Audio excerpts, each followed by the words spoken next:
IMF जो programme खीर या हलवो न हो सख़्त शर्त आहिनि। IMF जे प्रोग्राम ते दोले शरनायूं वॼाइण न घुरिजनि। समूरा शर्त मञण खां पोइ IMF जो प्रोग्राम मंज़ूर थियो आहे। मुल्क में मौशी इस्तेकाम लाइ IMF खां कर्ज़ वठणु ज़रूरी हो। शुक्र आहे त पाकिस्तान डिफॉल्ट खां बची वियो आहे। किस्तो टोड़े पंहिंजे पेरनि ते बीहणो पवंदो। UAE $1 अरब, सऊदी अरब $2 अरब ऐं चीन $5 अरब ॾिना। वज़ीर आज़म शहबाज शरीफ़ जो मुल्तान में तक़रीब खे ख़िताब चयाईं केसी ताईं ॿियनि जे सहारनि ते हलणो पवंदो। PTI चेयरमैन खे कुल्हनि ते विहारे हुकूमत में आंदो वियो। अवामी मुफ़ादनि जे मनसूबनि ते सियासत न थियणु घुरिजे। PTI जे दौर में निश्तर 2 इस्पताल खे नज़रअंदाज़ कयो वियो। ॾुख जी ॻाल्हि इहा आहे त गुज़िरियल हुकूमत इस्पताल जो कमु रोके छॾियो। इस्पताल जे मामले ते माज़ी में सियासत कई वई। मैं ये इंफॉर्मेशन शेयर करना चाहता हूँ कि जो फ्रंट लोडेड थी या जो अप फ्रंट पेमेंट थी 1.2 यानी $1.2 अरब की वो IMF ने स्टेट बैंक ऑफ पाकिस्तान के अकाउंट में मुंतकिल कर दी है। मैं तवक्को कर रहा हूँ कि 13 और 14 बिलियन के दरमियान कल हमारे 14 जुलाई को जो ज़र मुआवजा के ज़खायर हैं पाकिस्तान के इस पर तकरीबन क्लोज होंगे। स्टेट बैंक एग्जैक्ट नंबर्स देगा और जो हर हफ्ते रिलीज करते हैं इंफॉर्मेशन पब्लिक होगी। IMF $1.2 अरब स्टेट बैंक मुंतकिल करे छॾिया। IMF कर्ज़ जी पहिरीं किस्त मुंतकिल करे छॾी आहे। IMF प्रोग्राम तहत पाकिस्तान खे $3 अरब मिलणा आहिनि। ही 9 महीननि जो प्रोग्राम आहे ऐं असांखे $9 अरब मिलणा आहिनि।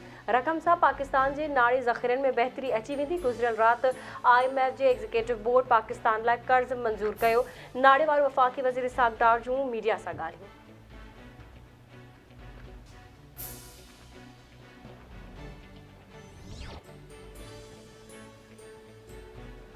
PP आम चूंडुनि लाइ तयार आहे। ईंदड़ चूंडुनि में बिलावल भुट्टो ज़रदारी वज़ीर आज़म बणिजंदो।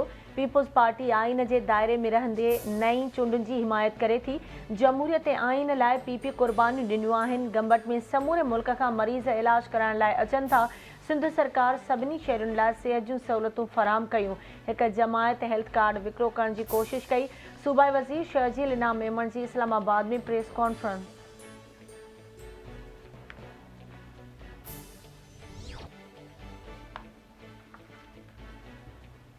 पाकिस्तान के कर्ज़ प्रोग्राम लाइ वॾी मेहनत सां अमल करणो पवंदो। माज़ी में कर्ज़ प्रोग्राम जी पॉलिसियुनि ते अमल दरामद न थियण सबबि महांगाईअ में इज़ाफ़ो थियो हो।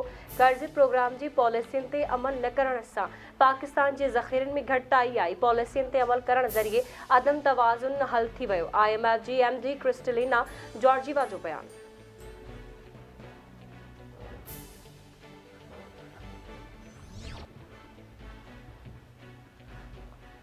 IMF पाकिस्तान जी मुआशी कारकर्दगी बाबति रिपोर्ट जारी करे छॾी। साल 2023-24 में मुआशी कारकर्दगी जी शरह 2.5% रहण जो इम्कान। IMF जो चवणु आहे त गुज़िरियल माली साल पाकिस्तान जी मुआशी कारकर्दगी 2.5% रही। हुकूमत गुज़िरियल साल GDP ग्रोथ 2.3% रहण जी दावा कई हुई।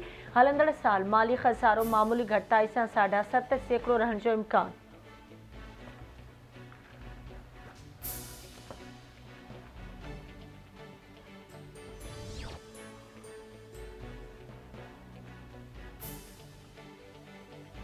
IMF कर्ज़ जी मंज़ूरीअ खां पोइ इंटरबैंक में डॉलर वधीक सस्तो थी वियो। इंटरबैंक में रुपए जे भेट में डॉलर जो अघु घटिजण जो सिलसिलो जारी।